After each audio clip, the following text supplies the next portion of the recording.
कोई भी द्वंद्व तुम्हें स्पर्श नहीं कर पाएगा।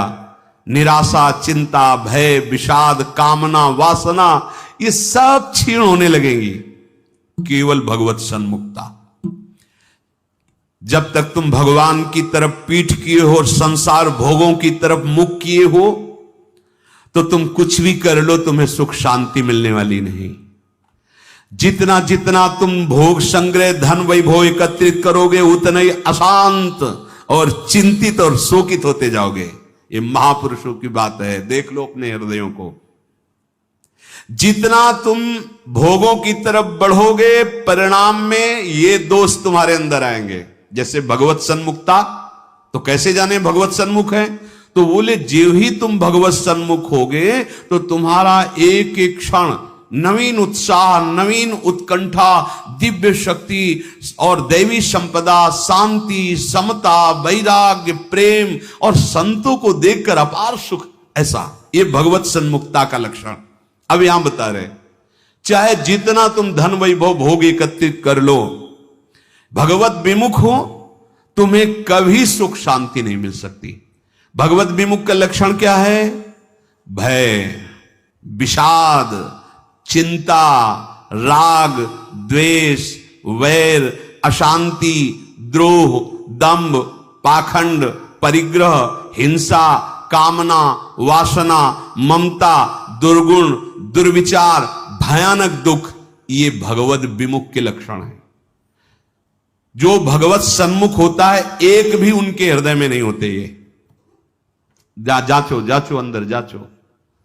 भगवत विमुक्ता का लक्षण, मूल लक्षण भोगों में सुख है, इसी में सारे दोष बैठे हुए हैं। और जहां भगवत सन्मुख हुए, तहां तुम्हारा प्रतिपल नवीन उत्साह, नवीन उत्कंठा, दिव्य शक्ति, दैवी संपदा, शांति, समता, वैराग्य, प्रेम, समस्त द्वंद्वों से छूट करके एक अद्भुत आनंद और संत समागम जीवन बन जाएगा। देखो राधा बाबा पूर्ण महापुरुष हैं, कोई उनको जानना थोड़ी साधन साध्य के विषय में, पर आपको ध्यान होगा जब ऋषिकेश में उनके गांठों में बहुत दर्द, वात रोग के कारण, तो वो अपने निजी जन से कह रहे थे, भाई मुझे सत्संग में पहुंचा दो। वो सेवा करते करते शायद श्रमित हो गए होंगे या जो भी, तो उन्होंने बाबा की इस बात का सपोर्ट नहीं किया। बहुत बार कहने पर तो बाबा कहा कि आप ये जानते हो कि हम जा ही नहीं पाएंगे। उन्होंने कहा आप जा ही नहीं पाओगे क्योंकि आपकी गांठ। बोले ऐसा नहीं। फिर जो बाबा ने अंदर बात की, वो जो लिखा था कि भगवान श्री कृष्ण से प्रार्थना की कि प्रीतम मुझे इतनी सामर्थ्य केवल दे दो कि जहां से सत्संग सुनाई देता वहां तक मैं पहुंच जाऊं। और एक बांस डंडा उठाया और बाबा घसीटते हुए वहां गए। इस बात का बहुत प्रभाव पड़ा हृदय में कि इनको कोई साधन साध्य विषय अब जानकारी की आवश्यकता नहीं, पूर्ण महापुरुष हैं, संपूर्ण हैं, उनमें कोई भी। लेकिन ऐसे महापुरुष होते हुए सत्संग की इतनी प्रियता, वो देखो लिखा है साधु सम, एकदम आनंदित हो गए कि आज तो मुझे साधु समागम मिला। ये भगवत सन्मुख का लक्षण, विमुख का नहीं, भगवत सन्मुख का लक्षण। तो हम अपने को जबरदस्ती मुख मोड़ना होगा। अगर हम इसी जन्म में परम कल्याण चाहते हैं, इसी जन्म में सुख चाहते हैं, मुख मोड़ना हो। जबरदस्ती शब्द लिखा है, जबरदस्ती मोड़ना, हटो हटो। जैसे है ना कि अब जिस तुम कगार पे खड़े हो, भारी दरार पड़ गई है, जबरदस्ती हटो नहीं तो गिरने वाले हो, धारा में तुम बह जाओगे, डूब जाओगे। ऐसे ही तुम्हारी वही दशा है जैसे हरी हरी घास खा रहा है बकरा और बकरी से सहवास कर रहा है और बड़ा सुख का अनुभव कर रहा है, पर वो कसाईवाड़े में बंद है। वो ये नहीं जान रहा कि अब की नंबर हमारा आ रहा है गड़ासा चलने का, वो नहीं जान पा रहा है। इसी प्रकार आप खान पान, शौक, मौज मस्ती, परिवार, सांसारिक सुख भोग रहे हैं, पर आपको पता नहीं कि काल के कसाईवाड़े में है। मौत का गड़ासा वो बिल्कुल तैयार किए हुए है, बस समय की देरी है, नंबर आपका ही है। सावधान। इसीलिए करे जबरदस्ती भगवत सन्मुख करो अपने मन को, अपने तन को, अपनी वाणी को, अपनी चेष्टा को। कोई उपाय नहीं है बचने का। आपको दिखाई दे रहा क्या है, तो भयभीत कर रहे हैं, आप देख ही नहीं पा रहे हो, भय तो तांडव मचा रहा है। देख लो, ऐसे जरा सी भूमि हुई, हजारों लोग मकान के नीचे दब के मर गए। ऐसे जल में उफान आई, एक लहर आई, प्रांत का प्रांत नष्ट कर दिया। क्या क्या लीलाएं हो रही प्रकृति की, माया की। हमारा भी तो नंबर आएगा ना कोई तो आएगा, काल का रूप, कहीं ना कहीं कोई रोग, कोई घटना, कोई, और हम मस्त हैं जैसे बकरा हरी हरी घास खा रहा है, ऐसा उसको लग रहा है हम बड़े सुखी, ये पता नहीं अगला नंबर हमारा है।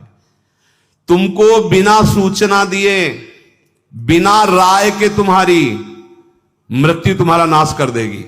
मृत्यु किसी से राय लेती क्या कि अब हमारी प्रार्थना स्वीकार करें, हम अपना काम शुरू करें, यदि आपकी आज्ञा हो? ऐसा नहीं।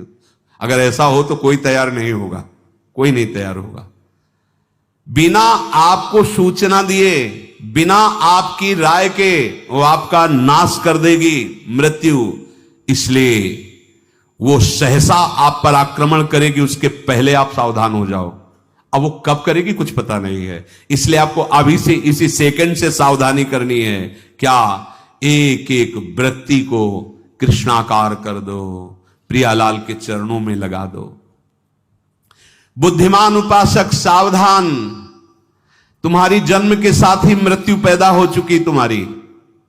कितने अनुभवी महापुरुष कह रहे हैं सावधान, जब तुम्हारा जन्म हुआ था उसी समय तुम्हारी मृत्यु भी पैदा हो गई है। बस तुम्हारे साथ चल रही मृत्यु अवसर देख रही है, समय देख रही, जहां पूरा हुआ वो अपना काम कर देगी।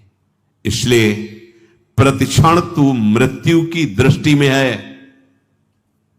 शिकार बिल्कुल लक्ष्य पे है। मृत्यु का अंतिम स्पर्श तुम्हारा सर्वनाश कर देगा। शरीर, रुपया, पैसा, कामना, घर, मकान, पद, पदवी, सब। अतः तुम कुछ ऐसा करो जिससे मृत्यु शरीर पर प्रभाव पड़े, आप पर नहीं। आप कर्ता भोक्ता भाव में, इसलिए आप पर प्रभाव पड़ता है।